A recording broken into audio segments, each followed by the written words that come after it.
Yo, what's going on, guys? Welcome back to a brand new video. Hope all is well. Thank you guys so much for tuning into this video. I really do appreciate it. And I'm extremely frustrated because I filmed the most perfect video and I was out of focus the entire time. So I'm kind of pissed off right now, but I'm happy the New York Knicks came out victorious. They went into Wells Fargo Center down the stretch. They executed, the final score being 106 to 104. We are back at 500.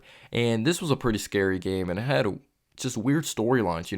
Joel Embiid was out, just not COVID related, just he was out with a sickness, so he did not go on to play in this game, did not play in the Wizards game as well. So no Joel Embiid, but also no James Harden. He's going to be reevaluated in a couple weeks. He was hurt in that Wizards game, or he went on to get hurt, and he may be missing tons of time for the Philadelphia 76ers. But then you also take a look at Evan Fournier, no injury. Nothing family related, no personal issues or anything like that. Evan Fournier did not go on to get the start for the New York Knicks. Quentin Grimes actually went on to get the start, which I thought was extremely fascinating and interesting because I was like, that does not seem like a Tibbs move, especially this early into the season. Usually it's probably when the season's completely over, but I thought that was an extremely interesting and just bold move. And at the beginning of the game, I'm not going to lie, I was extremely frustrated with the way this offense was just ran. It was absolutely disgusting the way Julius Randle played in that first quarter. He had 4 turnovers in like the first 9 minutes because he played the majority of that first quarter despite playing a really bad brand of basketball. And despite them not having Joel Embiid, despite them not having James Harden, Tyrese Maxey still put on a clinic and was able to score the basketball. And they have Tobias Harris, who's only been averaging 13 points per game this season. But when he's on, he's on. And he managed to have over 20 points. He shot the ball pretty well. He defended well. He hit big-time shots in this basketball game. But in that first quarter, Randall's shot selection was really bad. He was settling for those stupid fadeaways. He had bad awareness out there on the basketball floor. We straight up played bad. And when we finally put Obi Toppin in the game, Obi Toppin right away, alley-oop slam, got him involved, played with tons of energy. But it felt like he was out there for like 3 or 4 minutes, and then we went on to yank him. But yes, just stupid fouls, tons of turnovers. We had 22 turnovers in this basketball game. It felt like we had 8 turnovers in that first quarter, but luckily the Philadelphia 76ers were not able to capitalize off of those turnovers, but we were playing very undisciplined. We were very flat. It was atrocious. It was really awful to see. But where I thought we thrived was that second quarter. I felt like we started to turn it around. Like, this was a close, competitive game.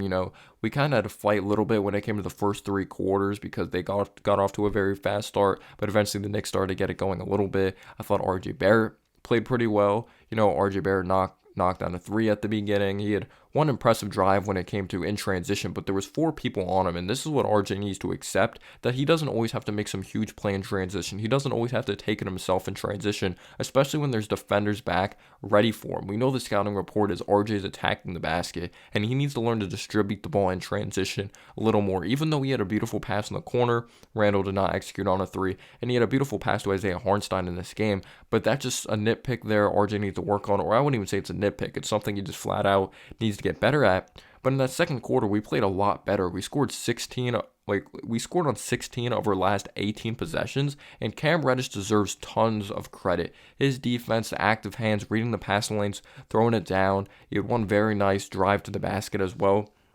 In this basketball game, he hit a 3 within the flow of the offense. I love the way Cam Reddish played. Jalen Brunson got it going, drawing fouls, getting to the free throw line. Brunson just plays like a bulldog. He plays extremely hard. He plays mentally tough. He snagged rebounds, got others involved.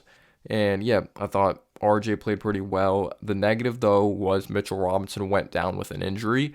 When it came to that second quarter, Mitchell Robinson did not return with a foot injury, but I thought Isaiah Hartenstein did a solid job coming in, rebounding, playing mentally tough. We know he's going to fight, he's going to scrap. He's maybe not like he's kind of heavy-footed outside on the perimeter and has some limitations defensively, but he just plays a very fundamental brand of basketball, and he's going to play within the flow of the offense. But credit to Cam Reddish, credit to Brunson. He was thriving in that pick and roll, but Maxey was able to respond. D'Anthony Mellon had some solid moments in that first half. He was not able to keep it up the entire game, but yeah, credit to D'Anthony Mellon, credit to even a Montrezl Harrell that killed us, it felt like, in the paint during times, and our 3-point defense must improve. That continues to be an Achilles heel for this team. It doesn't matter if it's Fournier out there. It doesn't matter if our best on-ball defenders out there. Montrezl Harrell killed us in the interior, had a couple like 3-point play opportunities, but the third quarter is when it just absolutely went to shit. You know, we were up 4 points when it came to entering halftime. It was pretty much a one-man show of Maxey, even though Tobias Harris did contribute. They didn't get a bunch of production when it came to their bench, because when you take a look at their bench, they're leading, like they had two guys that were tied for the most points coming off the bench. I believe it was Niang up 6 points, and then Shake Milton 6 points as well. So our bench definitely did take advantage. But when it came to the third quarter, absolutely atrocious. I'm going to read off a stat to you guys that I think is extremely embarrassing. We were outscored, like these last two games, when it comes to the third quarter, we've been outscored 62-26 in those last two third quarters. The Sixers ended up having a double-digit lead because we continued to have miscommunications of defending the perimeter. Derrick Rose was absolutely atrocious in this game. Derrick Rose, I felt like, was only out there for like 10 minutes, but he committed 3 or 4 turnovers. Quickly, his shots weren't falling. Even though he snagged rebounds and he plays very hard, he committed some stupid turnovers. Like, this overall team was not playing a smart brand of basketball at all. Maxey had like 10 points when it came to that third quarter. Tobias was cooking. It was just absolutely atrocious. At one point, we went 6 minutes without a field goal during that third quarter, and we just continued to be terrible in the third quarter. And the Knicks just have this history. If it's Jeff Hornacek, David Fizdale, we're just awful when it comes to the third quarter, and we must make adjustments. And when I'm just thinking like, damn, we're losing this Sixers team. Like, yeah, they're fighting. Credit to Maxey, credit to D'Anthony Melton and all these guys, but like, we're supposed to not be down 10 points or down 12 points. Like, this could put Tibbs on the hot seat. You know, blowing that 23-point lead to the Atlanta Hawks to automatically strike 3 because of the guys that are out for the Philadelphia 76ers. But luckily, this Knicks team fights. This team just scratch claws no matter what personnel is out there on the floor. And I absolutely love the closing lineup of Brunson, Cam Reddish, RJ Barrett. We saw Obi and Julius Randle out there, which I thought was freaking awesome. That Tibbs was actually switching things up, which I loved. And by the way, Grimes didn't really do a lot in this game.